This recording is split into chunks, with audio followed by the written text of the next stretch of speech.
इंसान दिन रात दुनियावी काम धंधों में मस्त रहता है, दिन रात विषय विकारों में लंपट रहता है। हर कार्य का समय है, समय नहीं है तो वो है राम का नाम, अल्लाह वाहिगुरु मालिक की भक्ति इबादत। हर कार्य में समय देता है, पैसा खर्च करता है, शारीरिक श्रम करता है,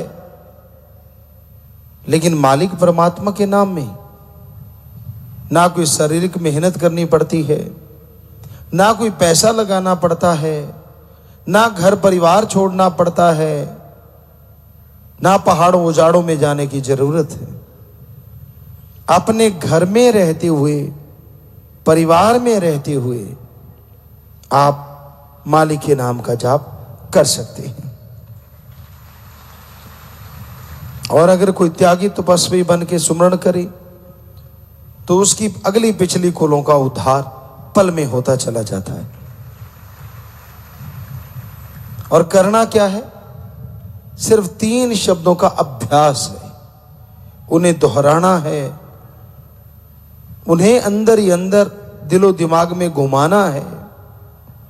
वो घुमाने की बजाय आप चुगली निंदा घुमाते हैं, बुरे कर्म करते रहते हैं, गलत बातें करते हैं, मनमते चलते हैं, और जब खुशियां नहीं मिलती फिर दोष दूसरों को देते हैं। ये कभी नहीं करना चाहिए। आप कर्म ही ऐसे ना करो कि आपको भोगने पड़े। अच्छे कर्म करो, परम पिता परमात्मा का नाम जपो, उससे उसकी सारी प्रजा का भला मांगो। जो मालिक का नाम लिया करते हैं, मालिक से मालिक की औलाद का भला मांगा करते हैं, उन्हें ना अंदर कमी रहती है ना बाहर। वो हमेशा मालिक के रहमो करम से माला माल रहते हैं। तो भाई अपने अंतःकरण की सफाई करो, ईश्वर के नाम का जाप किया करो, तो वो ईश्वर जरूर आपकी मांग पूरी करेगा ही करेगा। जो लोग उसकी याद में समय लगाते हैं वो अंदर बाहर से उसकी तमाम खुशियों के हकदार धीरे धीरे बनते चले जाते हैं। और मालिक के नाम में जबरदस्त मिठास, लज्जत, खुशी, पर पता तो उसे चलेगा ना जो इसे खाता है। शहद है, कोई सरसों का तेल समझ के उसे खाए ही ना, तो शहद का क्या दोष? जिस तरह लोग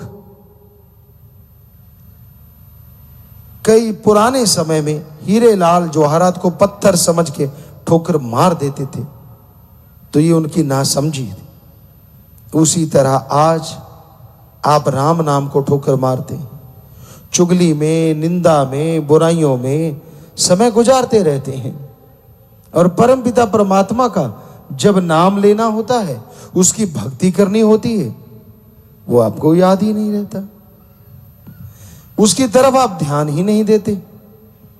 यह गलत है। मालिक हर इच्छा पूरी करता है। इंसान जितना सोचता है उससे ज्यादा कहीं मालिक बख्श देता है।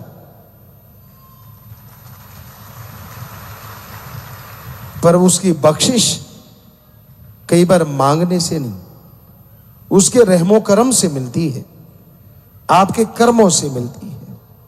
ये सौदा तेरी बख्शिश दा ले सकदा जोर तिंगाने नहीं।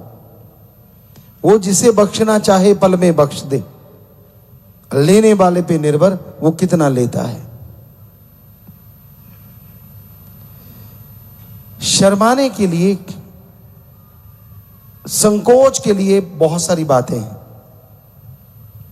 किसी को गाली मत दो, किसी को बुरा मत कहो, किसी को मारो ना, संकोच करो। लेकिन जब राम अल्लाह वाहिगुरु मिल जाए तो किस बात का संकोच। मांगो, उसकी भक्ति करके मांगो, क्योंकि मंगता वो नहीं और मंगता इंसान भी नहीं, क्योंकि अपने बाप से मांगना मंगता नहीं कहलाता बल्कि हक कहलाता है।